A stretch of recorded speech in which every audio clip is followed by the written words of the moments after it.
Kissin Dynamite, Ecstasy, 13 tracks, 55 minutes, including 2 bonus tracks. The 6th studio album from the German rock band, released July 2018 by Metal Blade Records. Self-produced by the singer Hannes Braun. 2 promo tracks have been released in I've Got the Fire and Ecstasy. This band is quite prolific, with this being their 7th release overall in 11 years. Go for it. I have been aware of this band for a very long time, but I've never actually listened to them, and finally that has been unfucked. After listening to this album, I will be going over their back catalogue as soon as possible. I had no idea it was 7 albums. Fuck me. I think it's 6 albums, 1 EP. Wow. Yeah. Melodic rock with some edge to it. I think a lot of that edge comes from the vocals. I got a bit of a Miles Kennedy vibe off this singer. Yeah, there is especially with that ballad, Still Around. This would easily be accessible for an American market, I think. If there's going to be a band from the whole European... This is probably be it. Musically, you could say it's a cross between the AOR, the new range of AOR bands like Heat and Eclipse, but there's some sleaze metal elements to it, like Crash Died and Reckless Love. Big riffs, catchy choruses, and overall great songs. Definitely an album I'll be going back to again and again. It's enjoyable hard rock. If you grew up loving the bands from the 80s, you'll love this. On their Facebook page, under band interest, it says bringing back stadium rock. And I've been asking for that for a very long time. You know, festivals are great, but we need some bands that can tour a fucking stadium on their own, under their own name. Yep. 8 out of 10, somebody's got to do it, and Still Around for my standouts. Okay. Up or down? I'll go. Down, apparently, Dave. Yeah. Not a bad release, this one, but very anthemic, very stadium rock, which is not really my thing. Heavily produced, but not within the inch of its life. It's pretty classic glam, I found. I'd put it somewhere between Bon Jovi and Scorpions in there, sound-wise. It made a very friendly radio rock, which, like I said, not really my thing. Nothing too groundbreaking at all. Really well performed. It sounds good, but nothing that really made me want to come back to it. Just too middle of the road, I think, for my taste. Wow. So didn't stand up on repeat listen, so I probably won't be going back to this one. Didn't hate it, it was just not my thing. So I gave it 6 out of 10. The highlights were Ecstasy, Somebody's Got to Do It, and Breaking the Silence. I'll retort, may I? No. I loved this. I loved this. This is 2 in a row, by the way. That doesn't happen very often for me. It's usually one time. Me either, my age.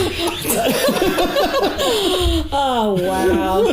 Alrighty. I first played this in the car on the way home from work, and I instantly wanted to drive to a gig and rock out. And I think that stadium thing was what I couldn't articulate that you both said. It just made me want to go and see some music, man. I loved it. I Got the Fire instantly got me in the mood to rock. Blend of rockers with some ballads chucked in. I really liked.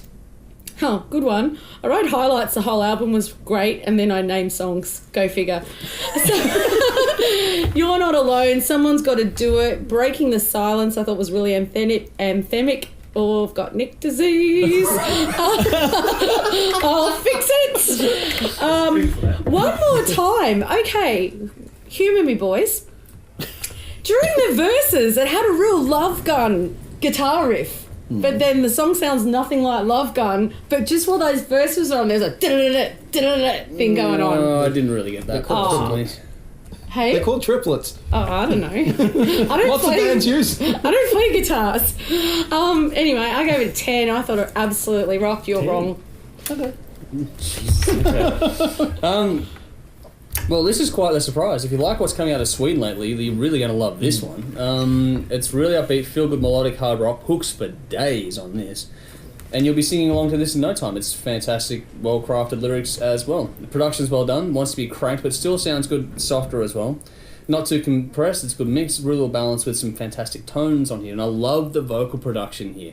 That cuts through nicely, but still kept the gravel, that was really well done. Some killer riffs on here, some nice solos as well. I love the drum and bass work though. They really lock it down and it gives the whole thing some really great groove. There's a track on here, the title track, which features a guest vocal from Anna Brunner. Never heard of it, but I really want to check out more from it because she's got a really nice yet aggressive tone on her vocal and it plays off well on that song. So it's a really well laid out track order, great use of album dynamics and tempo shifts on the album to keep you engaged, and boy can they write a power ballad. Those 2 softer tracks are really well placed on the album too, right in the middle and one right near the end as well. Some of this is damn perfect for radio, which is, I get what you were saying there, it's very safe for radio. But if this isn't tearing it up over Europe, I would be surprised. It's perfect for rock radio over there. And I simply love the energy on this one. It's got great layering on it. I love the subtle use of effects to give it a little hint of the 80s, but it still sounds fresh and huge today. Plenty of balls in it too, little bits of darkness creeping here and there, which is really cool. And this thing just pumps. I love it. I think, Brendan, you're on the outside of this one.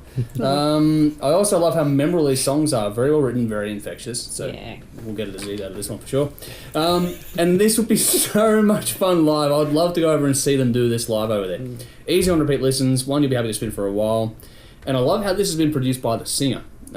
Fantastic work there. It took all the ego out of it and just served the song. That's a credit. Well done. The orchestration on the final track before the bonus content, that was really well done. Big sound there.